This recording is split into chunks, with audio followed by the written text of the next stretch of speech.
producers of Missing, Natalie Qasabian, Sev Ohanian, and Aneesh Chaganty.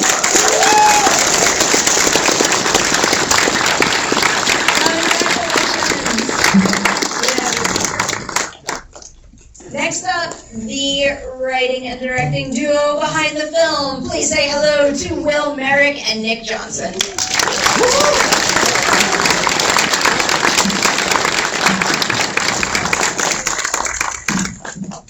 And finally, the star of Missing, we have Storm Reid here tonight.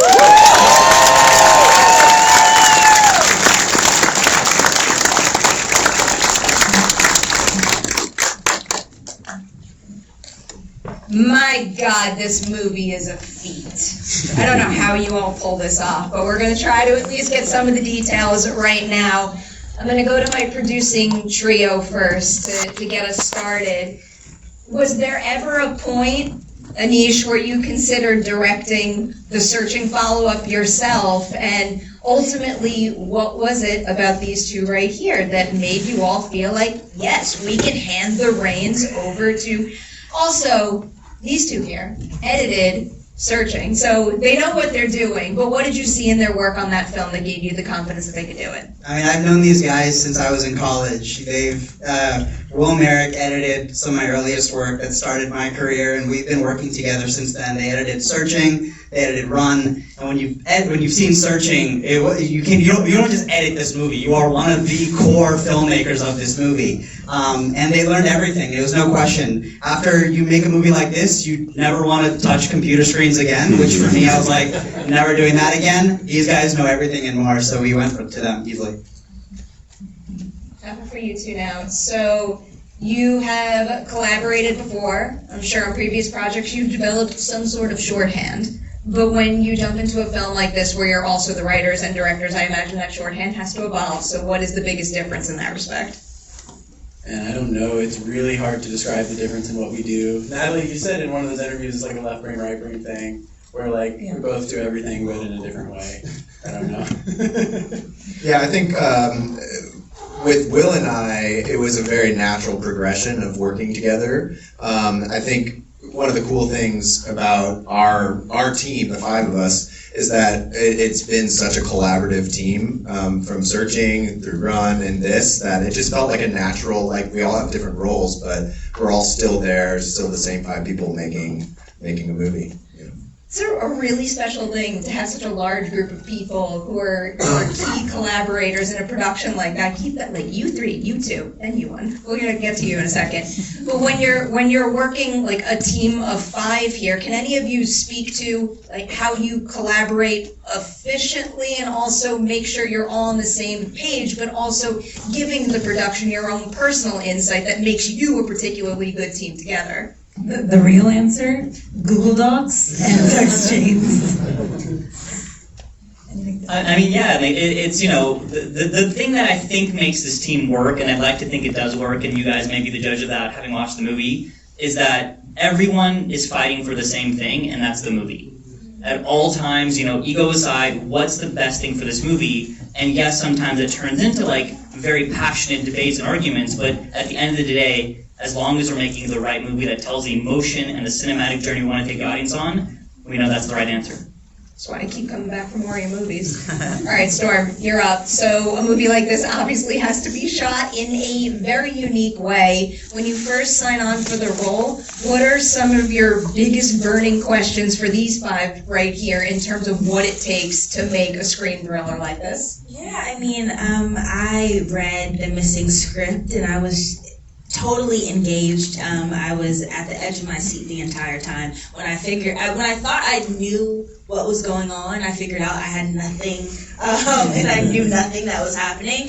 But I don't think I asked the question, but repeatedly while we were in pre-production, I was just like, how are we gonna do this? Like, how are we gonna pull this off? But I was so comfortable on set. They made me feel so comfortable, and so it was a easy process. And yes, it was challenging because, you know, I had to hold the camera and hold the computers, and it wasn't like a film that I have ever filmed before. The technical aspects about it, I can't even speak, it's been a long day, the technical parts about it, but I think once I got the hang of it and we got a flow, and Will and Nick, we of course created a bond, and we worked really well together. I think it turned out well. I haven't seen the film, so y'all know better than I do. Just tell her really quickly, how good is this movie and how good is she?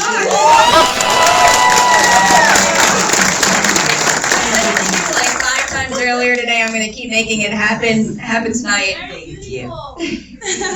Given the challenge of making a movie like this, going into it, what particular part of the process did you think was going to be the toughest thing for you? And then ultimately, was that indeed the toughest, or did something else catch you by surprise? Absolutely. I knew going in, because I had watched Searching when the opportunity came about, and I knew that it was going to be really good, but the technical aspect was going to be challenging, and everything is shot through a computer, shot through a Ring camera. Like, it's not traditional. So I knew that it was going to be a challenge, and it was a challenge. But like I said, once we figured it out, once we got the hang of it, once I figured out how to hold the computer correctly, and the eye lines was a big thing. Once I figured out the eye lines, I think it was seamless. Eye lines are hard enough on a more traditional film. I was thinking about it the entire time I'm watching this. I can't even imagine how you pulled it off.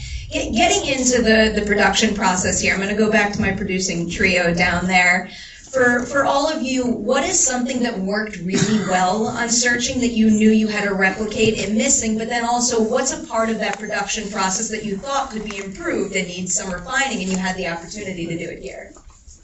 Yeah, one thing we did on Searching was before we actually got to set and before we started even prepping the film, we did a whole previs of the movie. So we had like a rough assembly using, on Searching it was Aneesh, on this one it was Will and Nick acting out like all the roles. And basically that gave us like a roadmap. So when we got to set, we had this thing that we were able to pull up as a reference for the actors if they needed it, or for the department heads, to basically say like, this is what your portion that we're filming today, the live action, this is how it's going to fit into the full frame. So I think that was really helpful. Not so helpful, I don't know, what could we do better? You guys have any? Or perfect? I feel like we approached Easter eggs totally differently. Yes. You know, like with the first film, one of the things we were so excited about was how much excitement there was about all the little words in the back of like on, Google Chrome, or when you type in a search bar, all the little drop downs. And from the beginning, we were like, okay, Easter eggs is a huge element of this movie. Let's start. Sev wrote a whole storyline on his own that is fully in the film, like a kind of maybe a sequel to the Alien storyline that was in the first, or in Searching. And these guys did a massive amount, yeah. Sev, do you want to talk about the aliens? Yeah, I mean, okay, remind you guys, who here has seen Searching? Okay. Did you guys know with the background? So Searching is about a father searching for his missing daughter. In the background of that movie, on the sides of the screen with the comments and the news articles and the tweets, there's events happening. And that event is an alien invasion. Did anyone know this? I'm curious. Yep. Hey. So if you guys ever get a chance to rewatch this movie, which you will on January 20th, in theaters everywhere, watch closely, because you might find out what happened with those aliens. I'll just say that. I like that tease. I like that tease. Will and Nick, I have to go back to you, because I want to follow up on the previous thing. Who played who when you were acting it out for the previs? What scene was the most fun? I sincerely hope that never sees the light of day. I've already given it to home. We were cooped up in our houses at the peak of the pandemic. It's just cabin fever. And acting out every role. Will went up on his roof to act out the hobby scene. Went up on the roof. Totally unnecessary, by the way. Totally unnecessary. You're right, I didn't mean to do that. I have a serious question about doing that, because it's not often that the directors, the writer and directors, get the opportunity to act out their own script. So is there anything about the script that you discovered, that you changed because of having done that? Absolutely. I think the previs was in some ways the final rewrite of the script. We were assembling the movie, watching the movie back, and realizing, oh, that line or that, that scene isn't actually working the way we thought it was. So it was a perfect way to refine the story and the script before we actually sent it out and embarrassed ourselves in front of actors. How about when it comes to your editing process? So I know you two developed a way to do all of this when you worked on Searching, but here you passed those reins over to Ariel and Austin, and I had read somewhere that they kind of added and evolved that system. So where did you guys start, and how did they change it? Yeah, they took over and made the finishing process was about the same, but the editing process got quite a bit faster because of some changes they made that are probably too technical to be worth going into. But we used to have to count frames in an edit. We would say, I'm going to shorten this shot by 4 frames, and then we would go into a whole other sequence and change that by 4 frames. And they managed to solve that problem, so we didn't need to do that anymore, which really helped. Some very As good well as people to just team being up with there. How much, I guess before, I was about to ask how much footage did you wind up with, but how long was this script, and then how long did the script wind up being if you add in all of the stuff that we see on screen in addition to the main action? I think the script itself was longer than its runtime. Do you guys remember? It was like 129 pages or something. Yeah, it was enough to be like, this movie's, it might be a little long, but when we assembled it played a lot faster. If we were to include all the copy and everything that we wrote in the background, it'd be like a 500-page epic. It'd be a good copy little thing, yeah. And then ultimately, how much footage do you, because you're recording multiple cameras a whole bunch of different ways, how much footage are you in that edit room with? Probably about on par or less than a normal movie would have. The footage was not that overwhelming. The graphics, on the other hand, insane. I can imagine, because we get all of those details, and that's why we have alien invasion subplots in a movie like this. Storm, for you picking up that script for the very first time, what was it like reading that? Are you fully able to picture what this movie could be, or were you given any kind of supplemental material to help really paint a clear picture for you? No, I think the script did an amazing job of painting the picture that they wanted to create, and I clearly saw their vision when I was reading it. And not only, like I said before, I was on the edge of my seat and I was just like so excited to be reading it, and all the twists and turns were really intriguing, but I try to be as intentional as possible when choosing projects, and I felt that even though this was a thriller and yes, a movie that is made for the big screen, it has intention, it has purpose, and I think Missing at its core is a movie about family, about love, about unconditional love, about making sacrifices, about growing, about self-discovery. There's so many things and so many themes that I think were touched on, whether they were in a preachy way or not. I don't think the movie's preachy at all. But like whether the messages that I resonated with were preachy or not, I felt like it had a purpose. It's not just a film that is entertaining. It's entertaining and purposeful. I think it does, and it captures some of what we were talking about this earlier. I love the idea of a movie being a slice of someone's life, but still being able to feel like they lived a full life and have a past that's informing their present during something like this. And you very much accomplish that.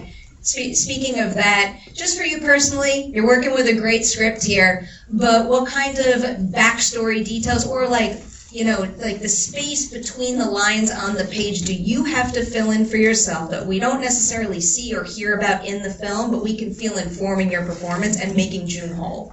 Yeah, I mean, I think it for me, with any character that I embody, I think it is trying to step into my character's shoes and become them and really feel how they would feel in their given circumstance. But, I'm also a young human that has emotions, that has feelings, and I try not to neglect those feelings while I'm acting, because I think my emotions and my feelings and my thoughts are beneficial and can inform my character. So I think it's more so of a intersection of like, yes, I am June, but Storm would feel a type of way in this situation too. So how do you marry those two for it to be a good marriage, and it could be grounded, and it could be as beautiful as possible. So it was a little challenging because, again, it's those technical aspects of like, oh yeah, the stakes are heightened, my emotions are heightened, but you still gotta look up because there's a notification. That's a little challenging.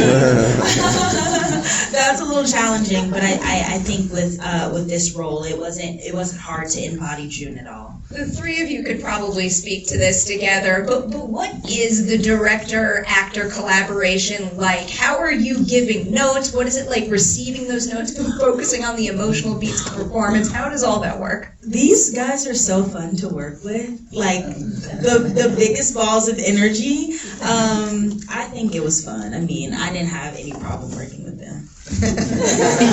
I mean, good directing to me is good casting, and when you cast an actress like Storm, it makes our jobs much easier. Like you don't have to communicate as much. It's just little tweaks. Sometimes it comes down to just technical things. Like that was amazing, but just remember to look up there. Next time, yeah. What are you seeing? Can you tell us in some instances when you could see I guess a close to finished previs versus maybe any other kind of thing that they could substitute for the visual references on set? We didn't, once we had the previs done, we did consult it, but we didn't really need to look at it that much. We mainly just needed to know like what side of the screen is she on.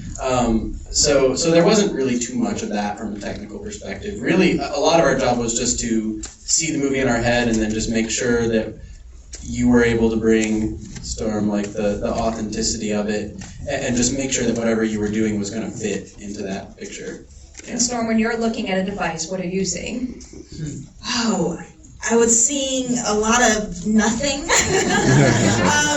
The computer that we used to shoot most of the scenes, it was like a blank screen with like boxes at each corner, or like folders at each corner. Yeah, like folders at like in each corner, so I would know where to look. Or, I mean, sometimes I'd get fortunate and it would be a real FaceTime call, and that was really cool. But most of the time, it was just really working with these guys and the team to let me know if I was doing it right, what I needed to do more in a technical aspect, because I didn't really get to share scenes with a lot of people.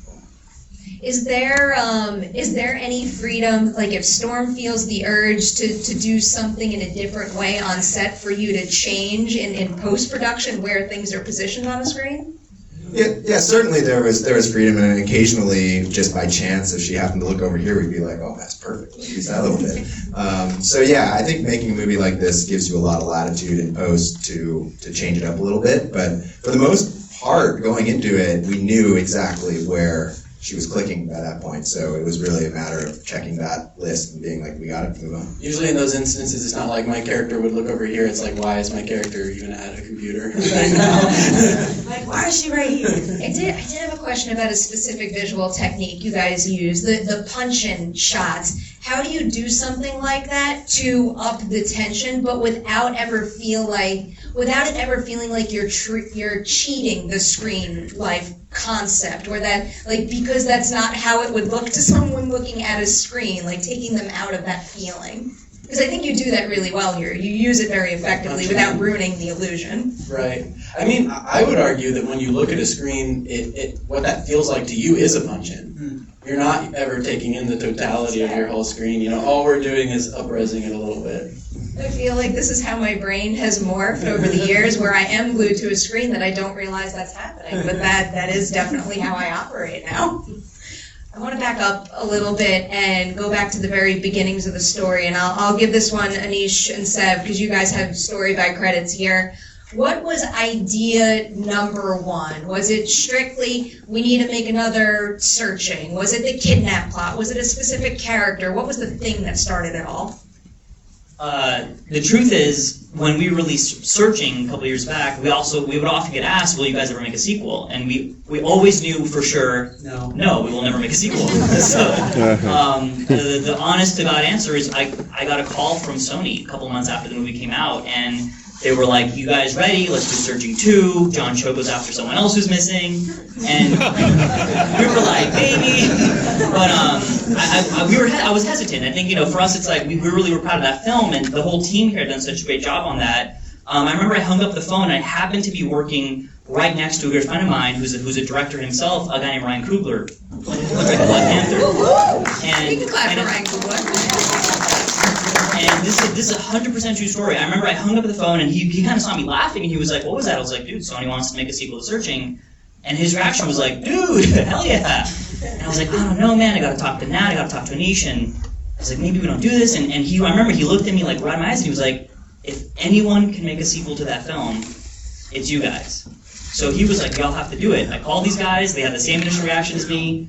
Then we were like, who's gonna direct it? And then we realized we have the greatest directors right there. And then we started ideating on like, what could the sequel be?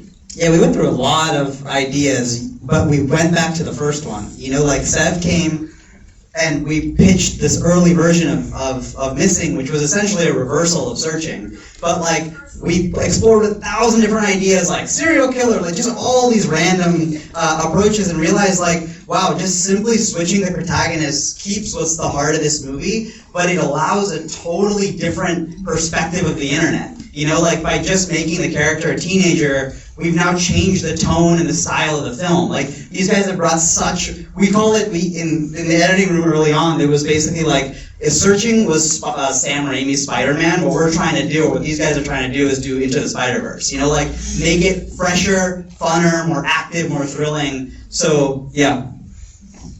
That was a good idea, and then we landed back on that, and then we just kept developing it, and a few months later we turned it into the studio, and these guys got started writing. But the real story is we just wanted a free vacation to Colombia. Yeah. So we just sort of departed that part. I mean, it was a really lovely time. I'm not gonna Great lie. lesson. Next time, anytime we write something, it'll start exterior like London, and then we'll go there. I love that Spider-Verse comp. I'm not going to forget that. Jumping way ahead with the writing process, Will and Nick. So that's where it all started. Do you remember the last story idea you came up with that really felt like it brought everything together? The last one, one of my favorite additions was probably the pull-out, user unknown, like when someone's watching her. That's when it kind of felt like, oh, this movie is its own movie, like it's playing with perspective in an interesting way. I think that was maybe the We were so confident that wouldn't work. I can say no. So proven wrong. I'm curious why.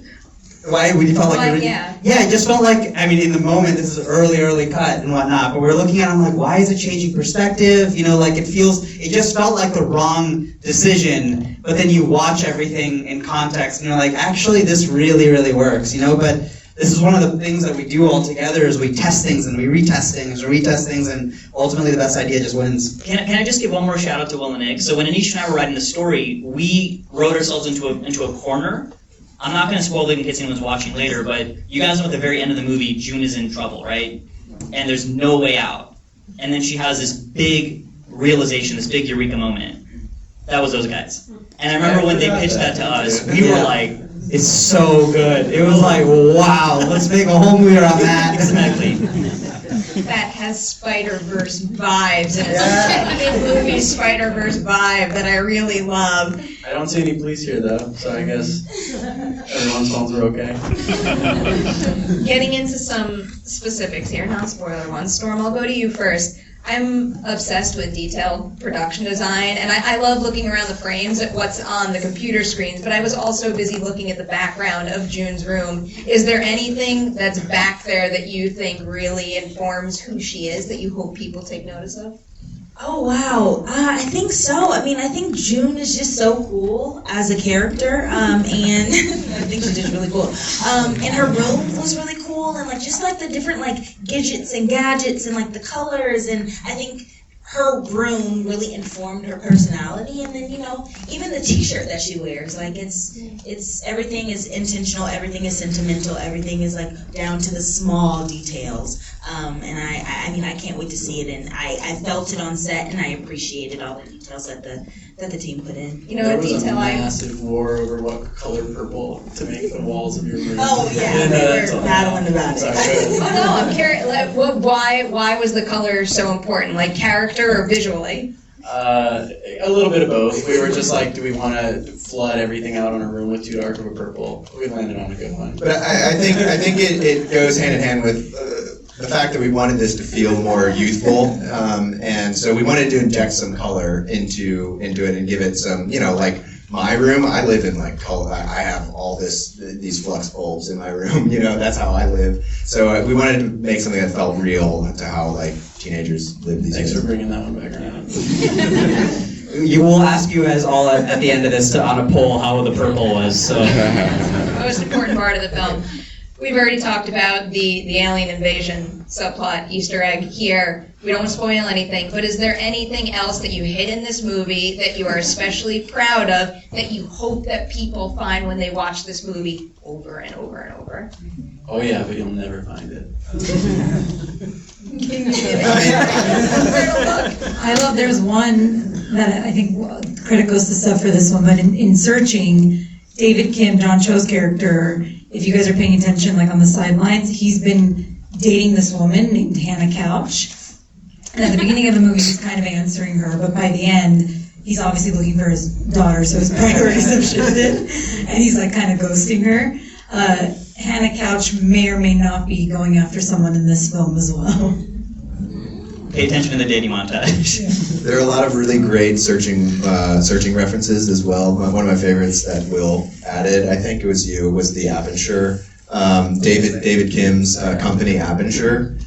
There's a little newsletter in there, and at some point, a character in Searching asks if the integrations report on the Bellington system is complete, and the email, in fact, confirms that the integration, that the Bellington system is fully integrated. Bellington system. We worked on we edit these movies and work on them for so long, we have to find ways to entertain ourselves. Ultimately, it adds to the experience and entertains us all too, so that's good. Here's the most important question I could possibly ask. Who does Quinn the cat belong to? My watch just judged my question. Like Spider-Verse is happening to me right now. Who is the owner of Quinn the cat? That's Ariel Zukowski, our editor's cat, or her sister's cat?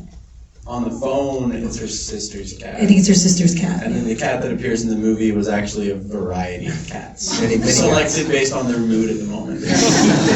Cats were catty. These cats just make me happy. Another thing that I always find interesting to talk about is selecting the title for your movie, because you could have gone Searching too. You could have used a word that has the same meaning as Missing, but something different. Why this particular title for this film? Glass Onion and Knives Out mystery was taken. You just, you guys go for it now. we spent We spent a ton of time on this, and one of the things we debated was like, how do we bring in the audience that's seen Searching, but we also don't want to alienate people that may have not seen the first film, because this does stand on its own. So there was a lot of debates of like, do we do something and then a Searching story to Sev's or like joke earlier. Cloverfield, Yeah. which would do like 10 Cloverfield Lane, like could we use the word searching in a sentence? Like Integrated. Searching Abroad was an early idea that we threw out because the tone of those two words wasn't right, but like something like that where it sounds like its own title, but it's actually searching another title, but ultimately we ended up with Missing. Well, we threw out a lot of ideas, and at one point we were all campaigning for a different Our own title. ideas. It was war. And we were like hating on each other. yeah, Actually, hold on. We have a real audience here. Take a poll. These mofos, literally, I had I love Missing as a title, don't get me wrong, but I had the greatest title on the planet. Like, number one, number two, these people had no faith. Can you guys, for once and for all, settle 3 years of our text debates, okay? If this title of this film was just, I'm gonna spell it,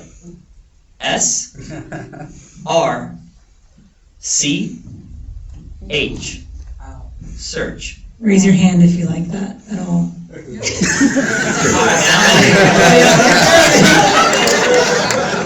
got a fan over there. Missing it is. No, we every single They conversation. need to be more visible. Man, it's so youthful. We like had so many conversations that would end with like, okay, in 1 hour we're ending with a title, guys. Like we're not leaving this meeting without a title. We had that meeting week after week after week after week after week, and eventually we're just like, what do we do? And when the title Missing came up, it was just like, that makes total It sense. came from Sony. Yeah, it was great. Yeah. Someone pitched it, I think, in our team. I don't think we even remember, because we were like, And they were like, yeah.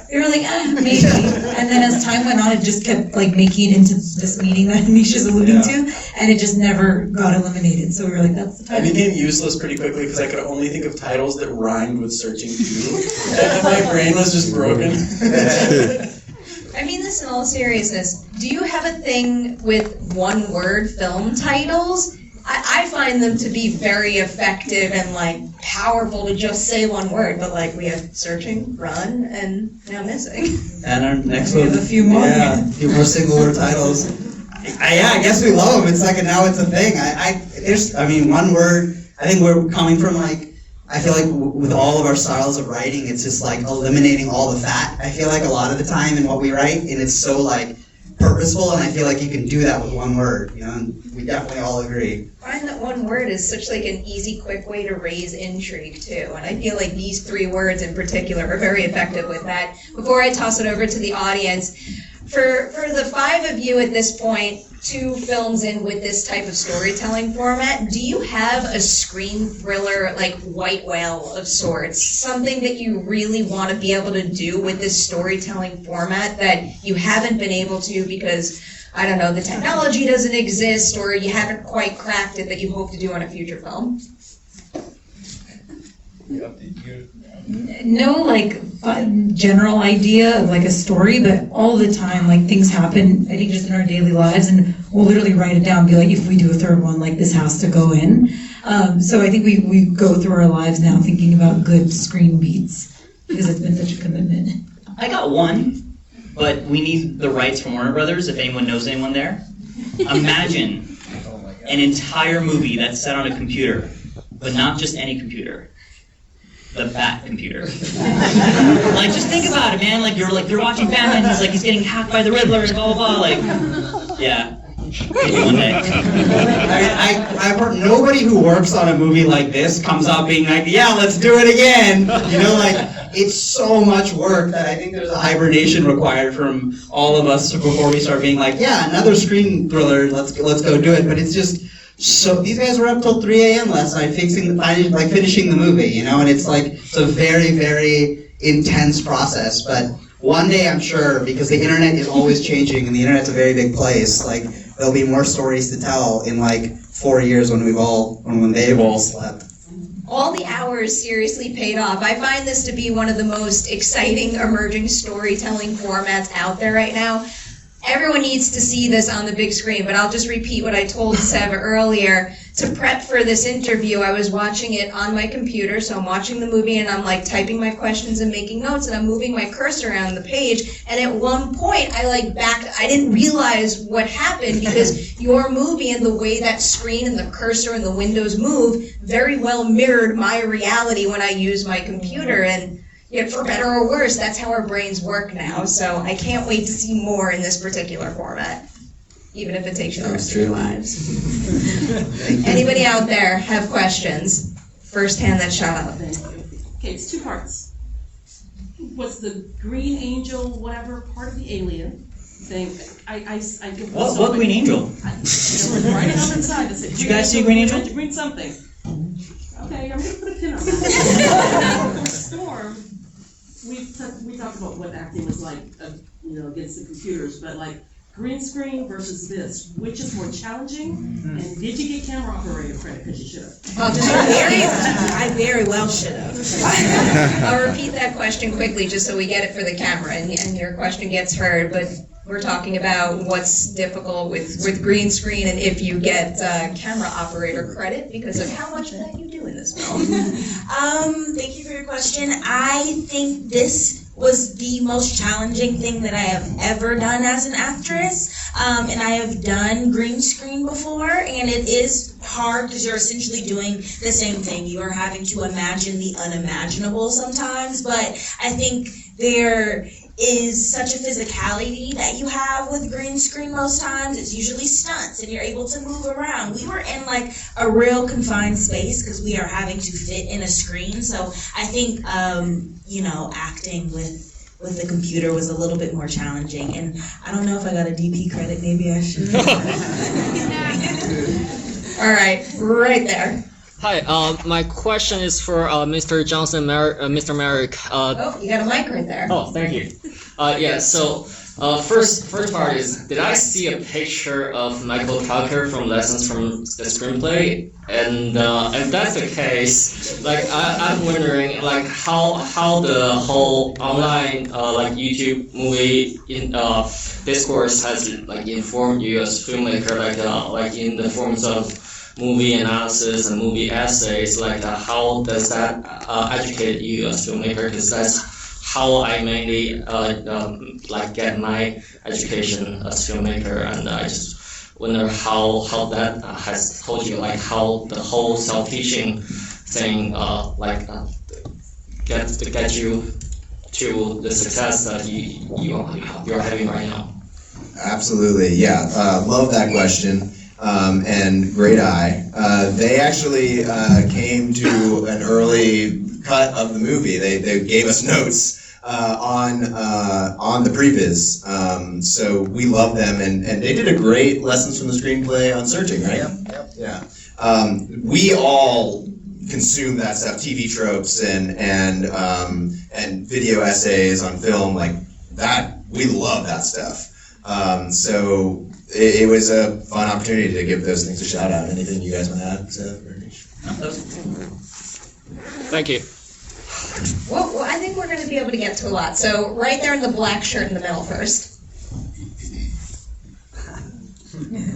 Hi. We have a microphone being passed around. Hey guys, first off, great job everyone. You guys did great work. This is mainly for Sev. What were some stuff that you learned from your time as producer on like other projects that you carried over into Missing? Oh man, thank you. That's a great question. So I've been fortunate to produce a bunch of other movies outside of Searching and Missing. I was a producer on Judas and the Black Messiah. I was a producer on Creed 3, which is coming out March 3rd. Obviously, watch this movie first. It comes out January 20th. I've been lucky enough to start working on like even really bigger projects, like some Marvel stuff I'm working on. I worked on Space Jam, and I have honestly the thing that I've learned the most is somewhat of the validation, and like tying it back to the previous question, that it doesn't matter how big the budget gets or how plentiful the resources get. The most important resource you're ever going to have is the right team. And if that team is committed to the same vision and collaborating with each other, and again, like aiming for trying to tell a cool story that's interesting and all the beautiful words that Storm listed, genuinely, I mean this truly candidly, that is what matters. So to me, I brought a lot of gratitude to this team on this film. Thank you. All right, I'm going across this way. Back there in the gray shirted glasses. Right. Hi, big fan, everybody here. My question is mainly to the writers and the directors. So the directors first. When you were editing Searching, was there anything creatively that you thought, oh, if I was directing this, I would do this differently, that you got to do in this film? Oh man, I wish I could remember some of that. I think we had always wanted to do that Edgar Wright sort of like flashy editing, and we just couldn't find a place for it. First of all, John chose kind of like this more cumbersome mouse. It's a very different style of animation, but I think that's one thing that we were really excited about. And when we got the treatment, we were like, yes, it's a young protagonist. That we were like, yeah, we're gonna get some Edgar Wright style sort of stuff in there. So that was one thing. I was a ruthless critic as an editor, and then trying directing it by myself was a humbling experience. I was like, Aneesh, can't you just make them do a good take? Turns out it's harder than that. I love the Let's Go Missing, the title and cover, that was amazing. Yeah. We did use some After Effects ourselves. All right, let's go right below there. Red and gray shirt. I don't know if I can see colors anymore. It's great. It's great. I love the movies. I love Searching, love Run, love Missing. And really the twist is what kind of keeps me coming back. I'm always trying to figure it out. I never figure it out. And so my question was, I like when the twist is happening, you like give us time to figure out what it is by like zooming in slowly. Like how do you decide how much time to give? Because you obviously you don't want to undermine us and think that we need too long to do it, but you also want to make sure you give us enough time to figure it out because there's a lot of things going on, especially in this one.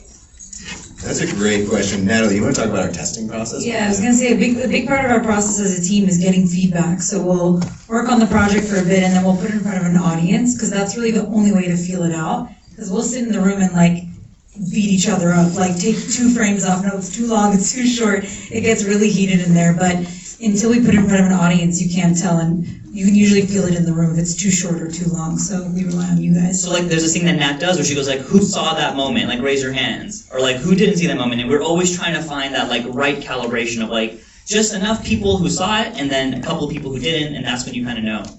For example, when he asked about the title SRCH, that was a Bro, perfect come on, example. You guys don't trust that movie. This is man. It'd still be a hashtag. That's true. Kind of? I don't know. I think we could take, oh, there's so many questions. Let's do 2 more. Oh, this is so overwhelming. I just looked you right in the eye. I have to. Here, wait. I'm going to give you my microphone. Thank you. All of you, was a great film, and I also saw Searching. It was great. My question is for Storm. It's 2 acting questions. The first was, what did you and Neil Long do to develop like the mother-daughter bond, you know, a strong bond between each other, and portray that on the screen? And then the second question is, based on you did a role in The Invisible Man, now Missing, and the upcoming The Last of Us, do you like playing characters that are under duress? You're funny. Thank you for your question. First question, I mean, it was amazing getting to work with Miss Nia. And even though we didn't get to share a lot of scenes together in the film, the time that we did get to spend together, it was just us, and we had a lot of time to spend together. And I think it's just really about creating a rapport and a bond as much as possible. And I think it helps when you work with like-minded, nice people, and this whole team, I feel like, felt comfortable around each other. It became like a little family, so it wasn't hard to create that rapport on and off camera with Miss Nia, so I'm grateful for that. And then I don't go after roles where I'm distressed, but again, I think it goes back to being intentional, and thus far, I have been a part of projects where my characters are going through things, and they are put in circumstances that are uncomfortable, and I don't think that's a bad thing. I think it's beautiful because, I mean, we're storytellers, and I get to tell people's stories no matter what that looks like, no matter the joy, the trauma, the sadness, the happiness. I think as an actress or an actor, in general, it is our responsibility to not judge our characters, to just become them and be them, and try to present them and depict them to the world as beautifully and grounded as possible, like I said before. So, you know, maybe I'll do a comedy just for you. More harder, please. I'm allowed to say this now because the review embargo lifted, but just so you all know, she's incredible in this. Wait until you see her work in The Last of Us. It's yet another special performance. We're going to take 1 more question and then go to the giveaway. I'm going right in. You're pointing at someone, so it's not you. Yeah, whoever you're pointing at. Oh, your hand is up.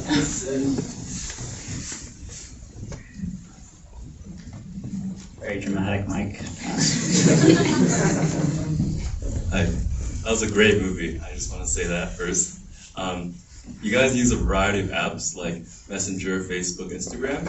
I was wondering if you guys ever considered using other apps but didn't make it into the movie, like Be Real or Twitter.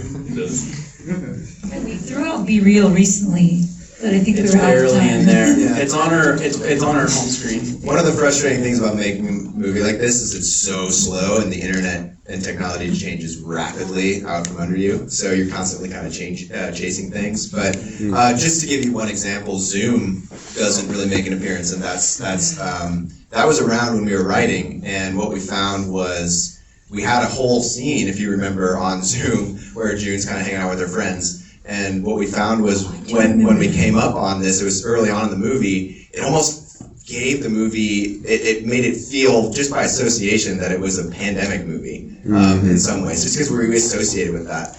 And it cheapened the movie in some ways, and kind of, so that's one example of something that we killed, actually.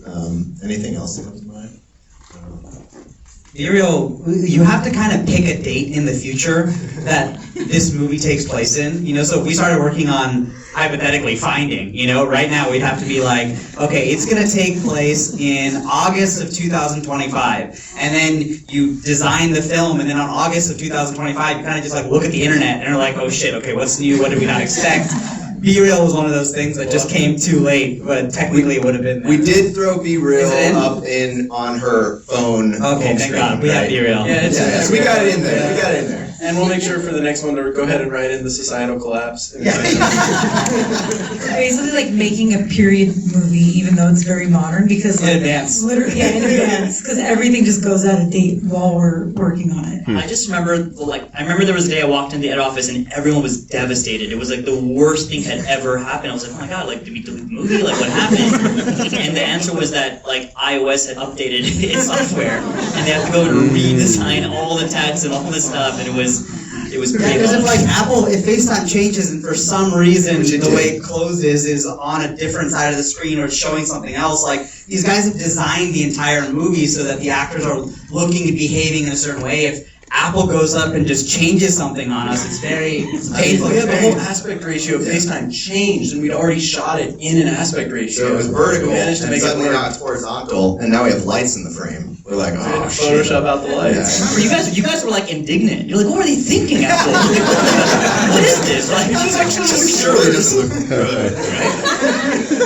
We complain about things changing, but then we get used to it in a flash, so if you don't reflect that, I can understand. All right, so I'm not going to stress myself out with these. We have 3 posters, signed posters, to give away. I have trivia questions here. I am relying on you all to tell me whoever's hand shoots up first with an answer. They're not very difficult. Now I wish they were. A lot of you seem to know what you're talking about. All right, the first question. Who knows the names of the 2 stars of the movie Run? Sarah Allen and Sarah Paulson. Let's go! Well done. So you can stay there right now. Make sure you come find me over here after we're done, and I'll get you a poster. Dude, that was awesome. One poster. Well done. Oh yeah. All right. In the movie Searching, there's a reference to another screen thriller, another screen life movie. What movie is that?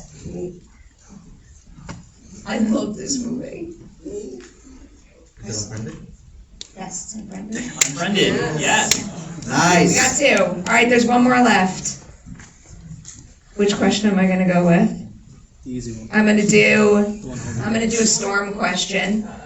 Name another really cool movie that you'll be able to see Storm in this year. Last. Movie. Who saw a hand? I saw lots of hands. One went up there. Yeah, right at the top, right there, right? Whoever's away. Say it, Frank. Say it. The Last of Us? Show. It's a big movie. Really big movie. Yeah, it's HBO, bro. We'll get you a poster. We got a hand up there. The Last of Us? You